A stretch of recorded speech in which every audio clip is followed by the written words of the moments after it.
Guys, it's nighttime. It's your girl. I just want to talk to you real quick about a few things. Have you ever heard of weather pay? Well, I work a 9 to 5. I am a social worker in the child welfare arena, and I was doing. You guys already know this. I was doing the gig economy for a while. I did hospitality for a while. The thing that I wanted to share, and I kind of emphasize, is that when you do work normal 9 to 5, you have a benefit package. So you have your salary and you have your benefit package. And the thing about me that I've understood is I do better when I'm working for a position or a job, a career. But then I can also have my side hustles or side businesses, right? I don't do well just being straight business owner. Don't ask me. My family was entrepreneurs, but they always had full-time jobs. Well, yeah, or somebody in the family had a full-time job. I'm not married any longer, so yeah, I would have to be the one working, right? So with me, I get more inspiration by having something to look forward to when I get home to work on, or I work from home 3 days a week. So I am blessed on that. But I get what we call weather pay. Unfortunately, we are in a hurricane season, and there have been some days we had to call off from our job, and our CEO is making sure we are at home. We're taking our weather pay. We can work if we want to, but the weather pay is in place in case you wanted to take some of that to put towards your 40 hours of that week. And I think that's amazing. I actually even said during my group chat with my unit, I'm just grateful. I'm in a state of gratefulness right now. I just had to say it out loud. There are people right now, if you don't work, you don't get paid. And I think I talked to y'all about the gig economy. What you don't hunt, you don't eat. Now, they say the same man that has the power to feed you can the power to starve you. And I say this is true.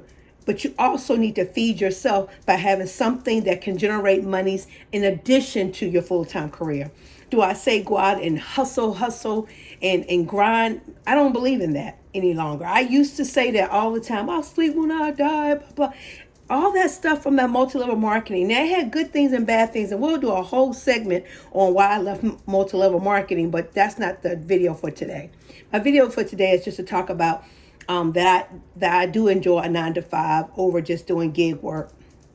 I found that, when I'm not feeling well, I can, put in my PTO, my time, pay time off, my sick time, and I still get paid. Whereas when I worked in hospitality, or what we call the gig economy, I lost money. Now, I would gain it probably back by doing a couple of runs or doing something, but it was almost like that grind. I got to hurry up. Like even now, one of my friends that I used to stay with, she makes earrings, and she was showing me how to make the earrings we were making last winter when I stayed with her.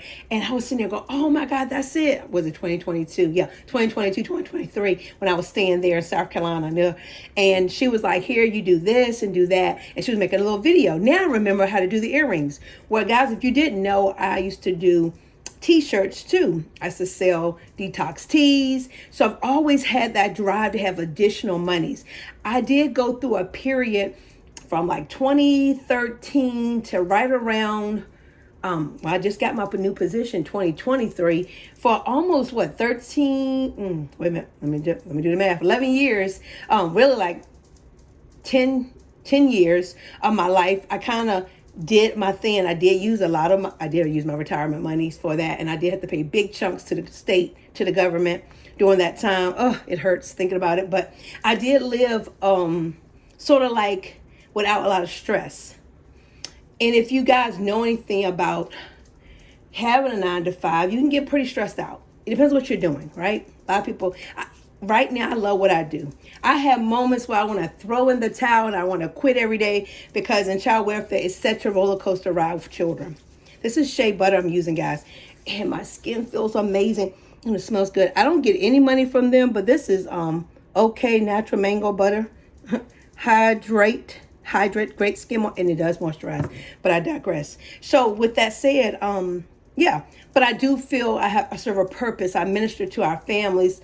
I got families I reached out to today to make sure they're okay for the storm. They told me they were going to, hunker in. And one person said they were going to go to the shelter, which is the school. I think it's the school they're going to go to. Another one said they're going to go to their parents' house. So my goal was to make sure I touch base with all the parents, all the families, all the group homes that I work with my children. I do have a new position in my job, so I will be sliding over when I won't be as responsible on that front end. But again, that 9 to 5 served me in the sense of I have weather pay. Even if I travel and I were to fly to my mother's home or fly to one of my friend girls' homes, whatever, a sister friend's home, whatever, I could take my laptop. Hold on, let me show you. I'll be right back. I'll get my laptop. And y'all, I am in the process of cleaning and downsizing.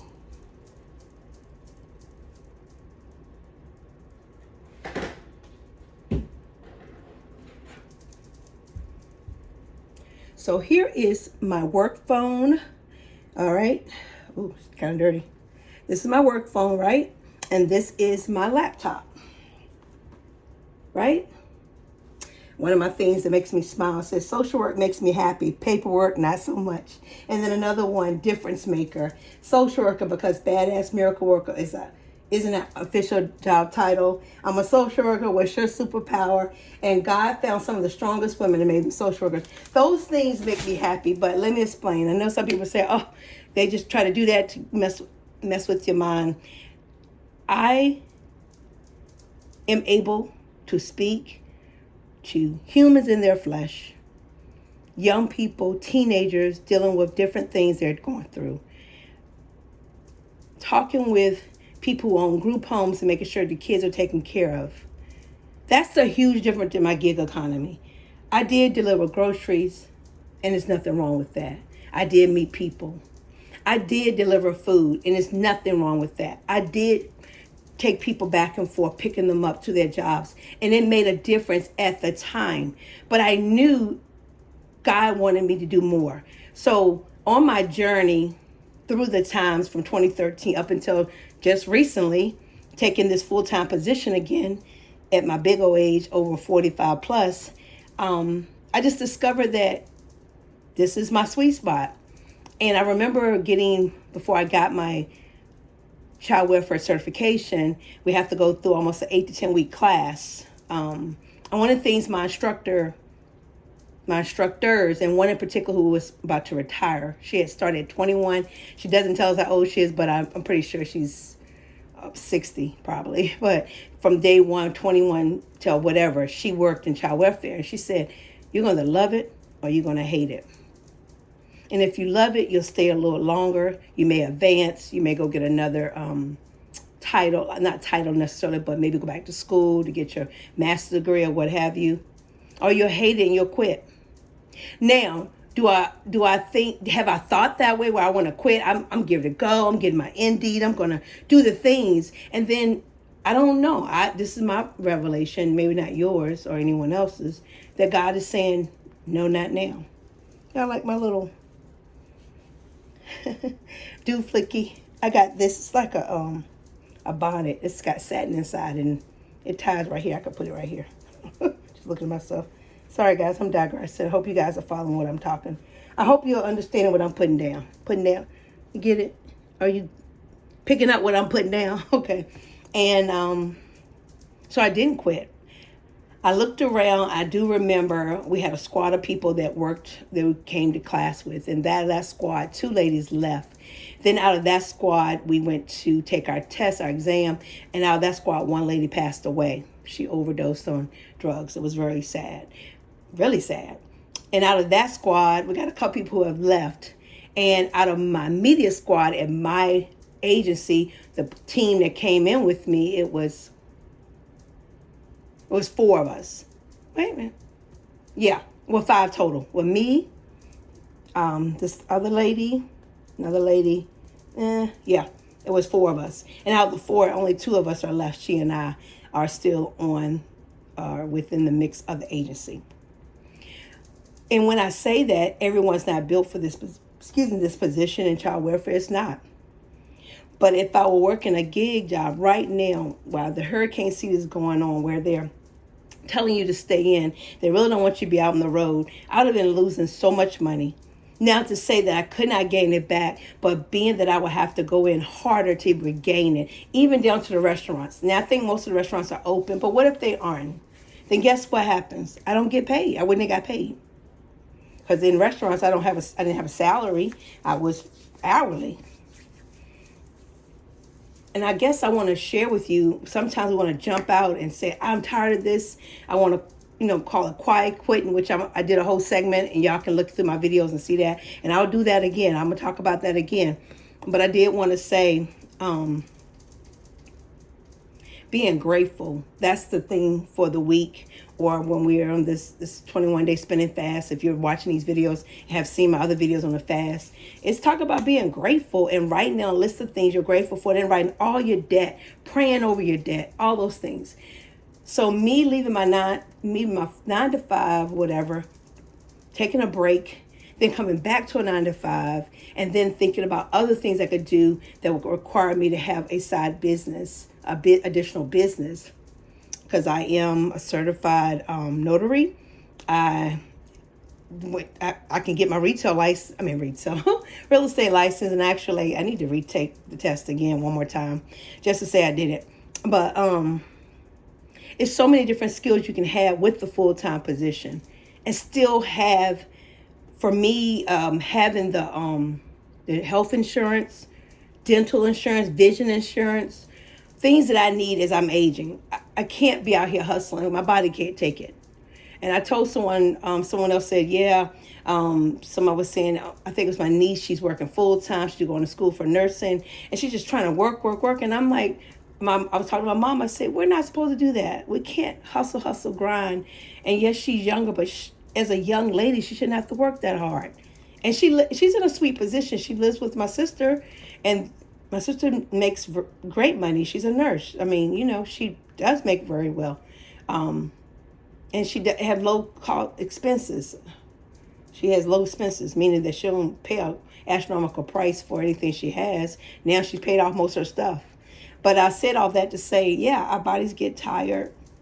Sometimes a 9 to 5 is what you may need to have to keep things afloat. If you get a business and it starts superseding your income, well, by all means, go. Then your health insurance can be paid for, your retirement, all that could be paid out, and you won't have to worry about it. But for the most, not the average, but the most, they have to continue to work. And they have to continue to do what they need to do to get ahead. And we don't want to just be surviving. We want to be thriving. And my pastor, I love that he says this. We shouldn't be in this hustle mentality all the time. The grind mentality all the time. The grind culture, the hustle culture, they make it seem like if you ain't hustling, you lazy. And I know I'm not lazy. I use more of this now and less of this. I mean, I still have to do this, but it's less of this and more of this. Bye, y'all.